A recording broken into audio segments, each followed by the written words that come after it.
오늘 첫 번째 시청자분 바로 연결하겠습니다. 여보세요? 네, 여보세요? 네, 안녕하세요. 네, 안녕하세요. 네, 시청자님 어떤 부동산 오늘 자세히 이야기 좀 나눠볼까요?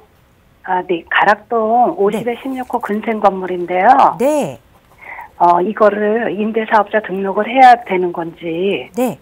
아니면 매도했을 때 양도소득세 이런 절세할 수 있는 방법이 있는지 그게 궁금하고요. 앞으로 네. 전망은 또 어떤지. 네, 알겠습니다. 네, 네. 가락동에, 송파구 가락동에 위치한 50에 16 근생 건물을 지금 가지고 계신 것 같아요. 이거를 임대사업을 등록해서 더 계속 운영을 해야 할지 아니면 좀 절세 혜택을 얻으면서 매도해야 할지 그 부분이 고민이신 것 같습니다.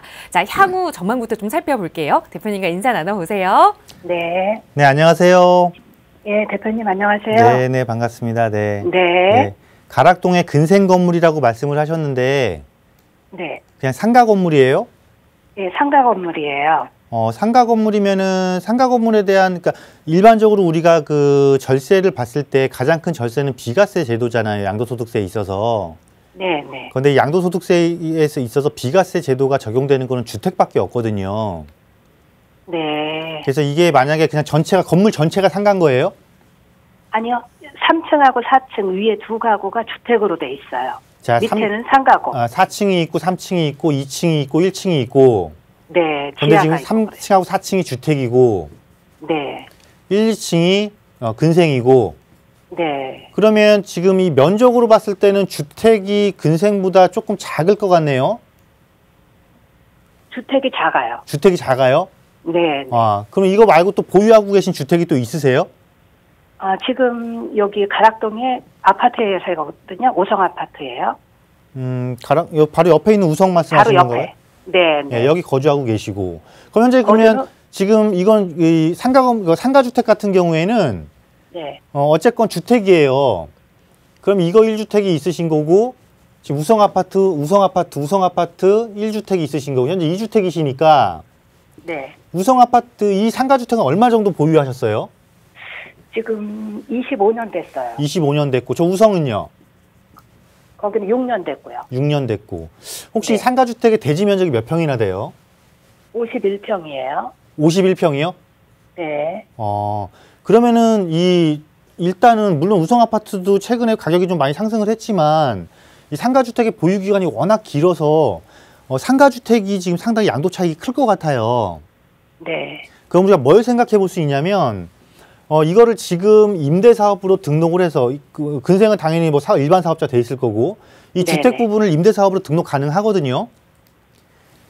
그럼 그게 더 나을까요? 예, 주택 부분을 임대사업으로 여러 가지 방법이 있어요. 근데 주택을 임대사업으로 등록해 놓고 내가 우성 아파트를 뭐 비과세 처분 받고 나중에 이거를 등록 해제해서 등록 기간에 대한 거는 세금을 납부하고 나머지 이거를 1주택으로 만들어서 처분하는 그런 방법이 있고요.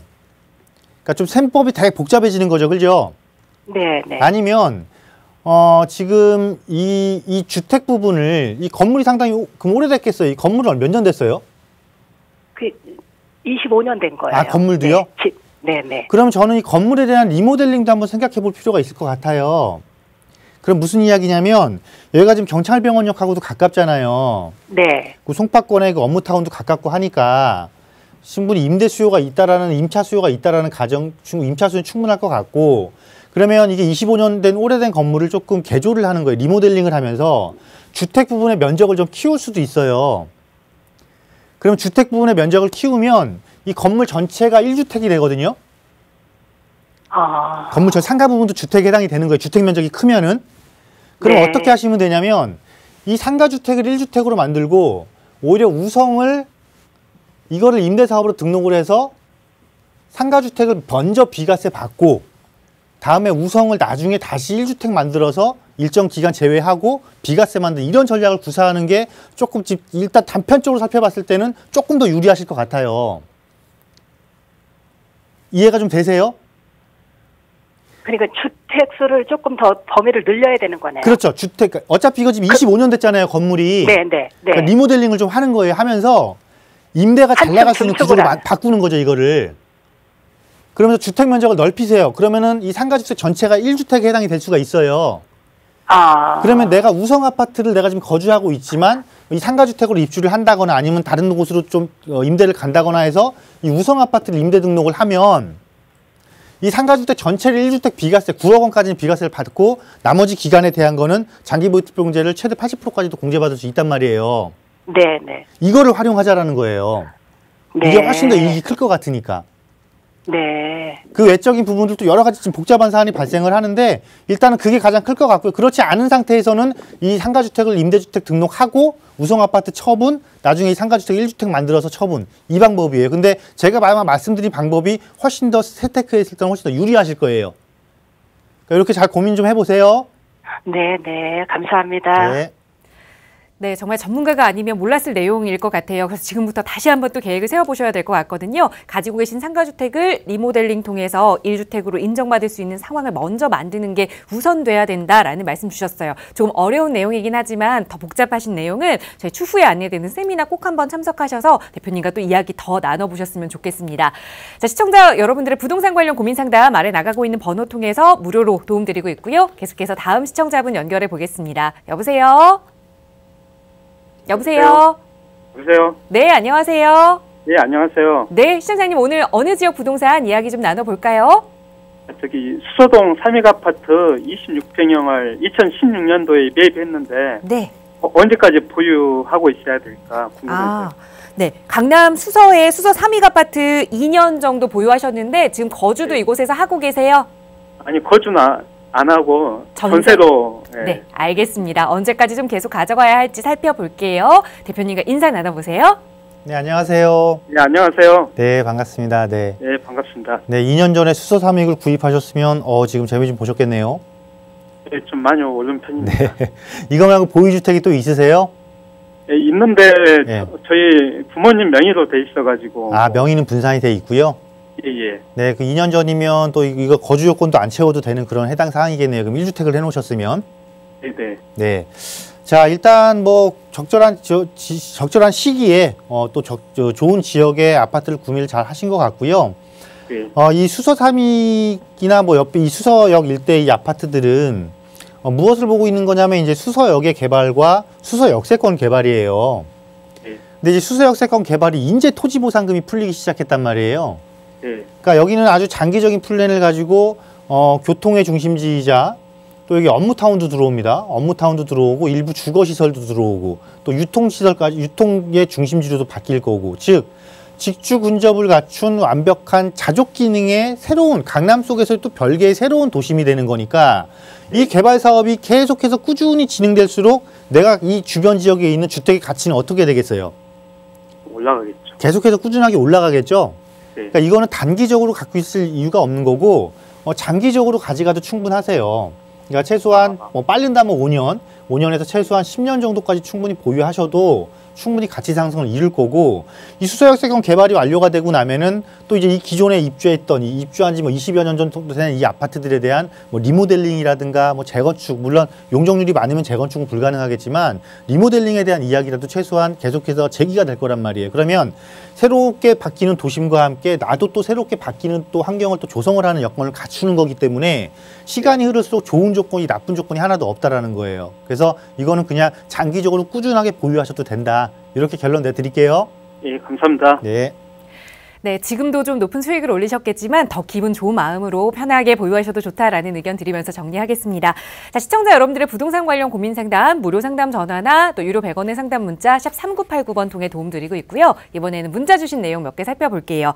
뒷번호 2535번 쓰시는 시청자분께서 현재 양주에 살고 있는 1주택자인데 1억 원 미만의 자금으로 소액 투자를 하고 싶습니다. 수도권보다는 서울 주요 도심권을 원하는데 다세대 등 좋은 투자처가 있으면 추천해 주세요라는 질문 주셨어요. 자, 자금은 약 1억 정도인 것 같고 도심 보고 계세요. 어떻게 추천해 주실 수 있을까요, 대표님? 네, 일단 거주는 양주에서 하지만 투자처로는 서울을 생각하신 거는 나쁘지 않은 생각이다라고 보면 참 좋은 생각이다라고 말씀을 드리겠고요. 또한 자금이 1억 미만이기 때문에 아무래도 접근할 수 있는 상품이 한정적이다 보니까 아파트보다는 아파트에 대한 상품을 또 선택을 하신 것 같습니다. 아주 잘하신 선택이다라고 또 두 번째로 말씀드리겠고요. 자, 이렇게 보시면 됩니다. 서울에 투자를 할 때 어디를 투자를 해야 되나라는 기준을 삼을 때는요. 서울의 도시정책을 정확하게 분석을 하시면 됩니다. 그래서 서울에서는 그 도시정책을 만들어서 각각의 주요 거점 지역들을 만들었거든요. 그런데 이 주요 거점 지역들을 만들었는데 보게 되면은 상당히 위상은 큰 것 같습니다. 예를 들면 3도심을 한번 말씀드려볼게요. 시청 중심의 중구 중심의 3도심, 또 강남, 또 이렇게 영등포 여의도가 있습니다. 이 3도심을 보게 되면 우리 3도심 중에 당연히 강남은 1등 지역이겠죠. 강남이 1등 지역임에도 불구하고 아직도 소액으로 접근한 지역이 있다라는 것입니다. 그럼 당연히 선택을 해야겠죠. 그리고 두 번째 지역으로 이 중구와 종로구 일대의 도심 한복판을 볼 수 있고, 여기는 전혀 지금 아직 개발 해발을 못하고 있는 곳이죠.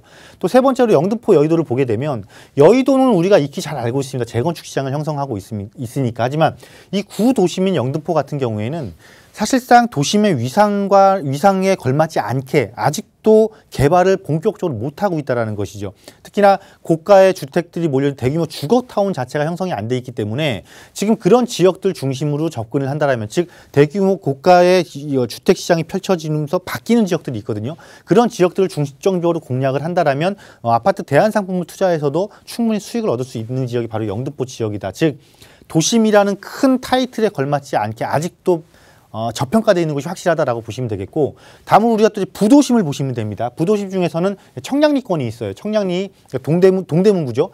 청량리권과 청량리, 물론 전농답심이 뉴타운이라 아파트로 바뀌었지만 청량리 역세권의 위쪽을 보시면 됩니다. 위쪽에 재개발 지역이라든가 바로 옆쪽에 또 활발하게 재개발이라든가 이런 것들이 진행되고 있는 제기동 지역도 같이 보시는 게 좋고, 또 다음으로는 이 지역 내에서, 그러니까 부도심 중에서 이렇게 보시면 되고, 또 서울에서 역세권으로 바뀌는 지역이 있죠. 마지막 지하철 역세권이 바뀌는 곳이 큰 틀로는 신안산선이 있는데, 이 신안산선이 들어가게 되면 어느 지역이 제일 좋아지는 거냐면 금천구 일대가 가장 좋아져요. 왜냐하면 이곳은 대규모 업무타운을 확보하고 있음에도 불구하고 대중교통 접근성이 떨어지다 보니까 상대적으로 상당히 지금 낮은 가격을 형성하고 있고 아직 저평가되는 건 분명한데, 이 저평가를 끌어올려준 확실한 호재가 없었다라는 거죠. 근데 그 확실한 호재가 이곳에 작용되는 순간 이 지역의 가치 상승은 최소한 영등포권역과 같이 어우러지는 곳으로 바뀌기 때문에, 이렇게 확실한 테마를 갖고 있는 지역들을 여러분들이 공략을 하신다면, 물론 문자 상담 주신 분 외에도 다른 시청자분들도 이런 확실한 테마를 갖고 있는 곳을 여러분들이 공략을 하신다면은요, 앞으로 5년 뒤, 10년 뒤, 어차피 부동산은 사는 거는 내가 현재를 사는 거지만 실질적으로 내가 이거를 환금을 해서 내 수익으로 만들 때는 최소한 5년 또는 길게는 10년 정도까지 보셔야 되는 거거든요. 그럼 결국은 우리가 5년 뒤, 10년 뒤 지금보다 월등히 좋아질 수 있는 지역 또는 좋아지기 위한 최소한의 조건을 현재 갖추고 있는 지역을 선택하셔야 되는 것이고, 그 기준이 바로 제가 말씀드린 이런 서울 도시정책 안에 모든 답이 있다는 것이죠. 물론 이 외에도 서울의 곳곳에 얼마든지 작은 금액으로 투자할 곳이 많습니다. 하지만 이렇게 보시면 돼요. 보편적으로 제가 상담을 해보면 많은 분들이 그 지역의 특성은 분석하지 않고 단순히 가격이 높다 낮다로만 가지고 이 투자를 할까 말까를 결정하시거든요. 투자는 현재의 가격을 놓고 결정하시는 것이 아니고 미래의 이 가격이 얼마만큼 바뀔 것이냐를 예상을 하고 투자를 하시는 것이거든요. 예를 들어서 이렇게 보시면 됩니다. 우리가 강남의 아파트 가격이 불과 얼마 전만 해도 10억짜리가 이제 벌써 20억, 30억을 하고 있다는 것이죠. 이렇게 절대적으로 현재 가격에 중점을 줄 것이 아니고 이렇게 확실한 정책을 가지고 어떻게 바뀌어나 미래 가치가 얼마큼 월등히 높아질 것이냐. 하지만 현재 상대적으로 저평가되어 있는 지역들을 공략하신다면 충분히 월등히 다른 어느 곳에 투자하는 것보다 월등히 높은 수익을 충분히 얻으실 수 있다는 걸로 정리해 드리도록 하겠습니다.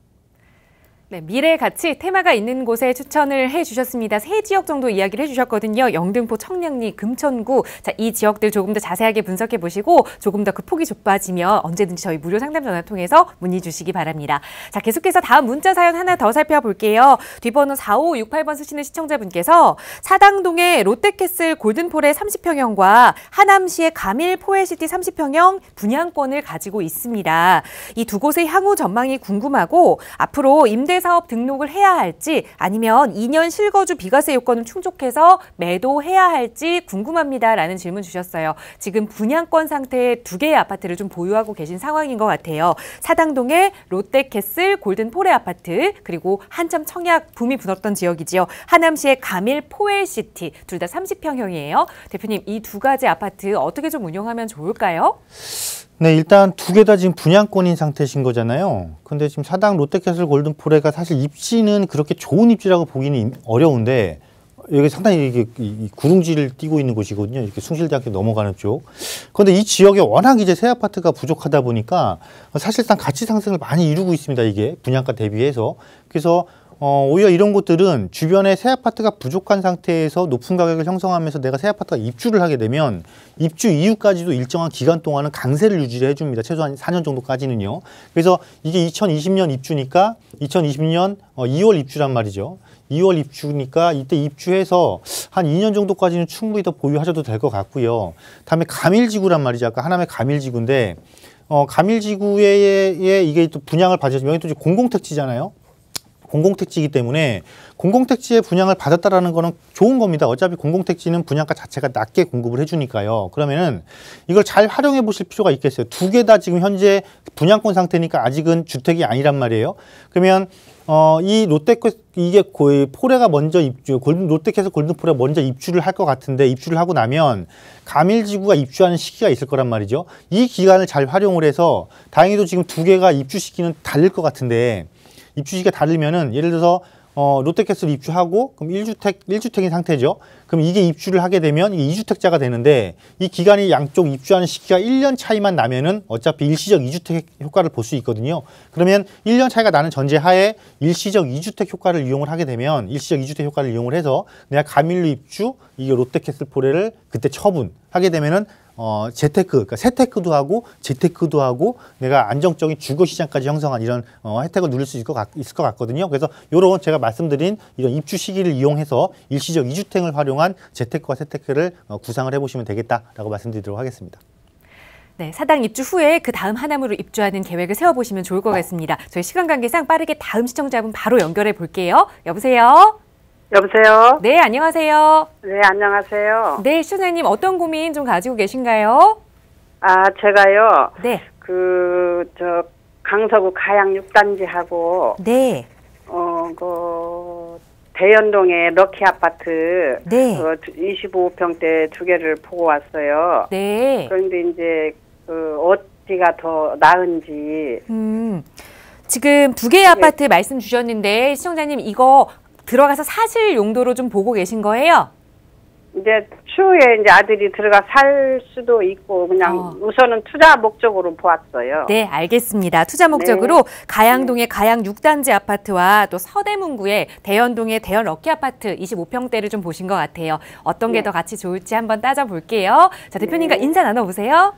네, 안녕하세요. 네, 안녕하세요. 네, 반갑습니다. 네. 네, 반갑습니다. 네, 향후 아드님이 입주할지 안 할지 아직 결정난 건 아니고 예. 우선은 투자 목적에 조금 더 비중을 두고 접근을 하시겠다라는 거잖아요. 네네.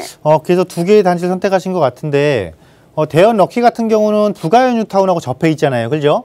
네. 그리고 또 도심과의 접근성도 좋고 나쁘지 않습니다. 특히 도심의 역세권에 주거타운, 대규모 주거타운 형성하고 있는 곳이고 가양 6단지야 가양 역세권이고 이건 이제 9호선 역세권이고 또 여기 한강변이고 그죠? 네. 그리고 마곡지구라는 업무지구가 있고 이렇게 보여져요. 물론 이런 좋은 조건을 갖추고 있다 보니까 두 곳 다 최근에 가격 상승이 많이 이루어진 거는 사실이에요. 확인해 보셨죠? 네. 네, 그러면 이게 앞으로 뭘 따져야 되냐면 결국은 이 대연 럭키는 새 아파트의 시너지를 본 기존 아파트인 거잖아요. 네. 그리고 가양 단지는 이 주변 지역이 전부 다 이제 좀 오래된 아파트들이 몰려 있으면서 마곡지구의 효과를 본 거고. 그럼 여기서 사실 둘 다 차이가 큰 차이를 뭘 봐야 되면 앞으로의 수요 집중을 조금 볼 필요가 있겠거든요. 수요가 어디가 더 많이 늘어날 수 있는 것이냐. 물론 대연 럭키도 도심의 업무타운과 배후 지역이기 때문에 수요가 충분히 늘어날 수 있지만 일정 부분 현재 확보된 수요에서 약간의 증가되는 수요를 조금 약간 증가를, 그러니까 좀 약증가죠. 약증가의 그 패턴을 갖고 있다면 이 가양에 있는 이 일대 아파트 단지는 마곡지구가 아직 개발이 다 끝난 게 아니에요. 네. 이 마곡지구가 최종적으로는 한 155개 업체가 입주를 할 건데 중소기업부터 대기업까지 현재 한 100개 정도밖에 입주를 안 했거든요.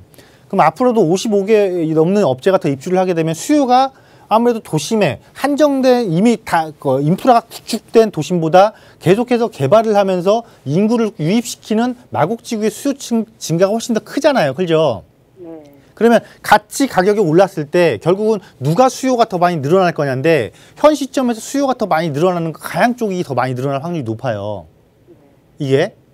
그래서 저는 아무래도 이제 대연 넣기도 좋지만은 가양 쪽이 그래도 지금 현재 같은 가격이 상승 시기에는 가양 쪽에 들어가는 것이 내가 향후 수요적인 집중도가 더 크기 때문에 조금 더 유리하지 않을까 이렇게 판단해 드리도록 하겠습니다. 네. 네. 그런데 매수 시점은 지금 사도 괜찮은가요? 매수 시기는 크게 고려하지 마시고요. 올해 내로 구입하시면 될 것 같습니다. 네.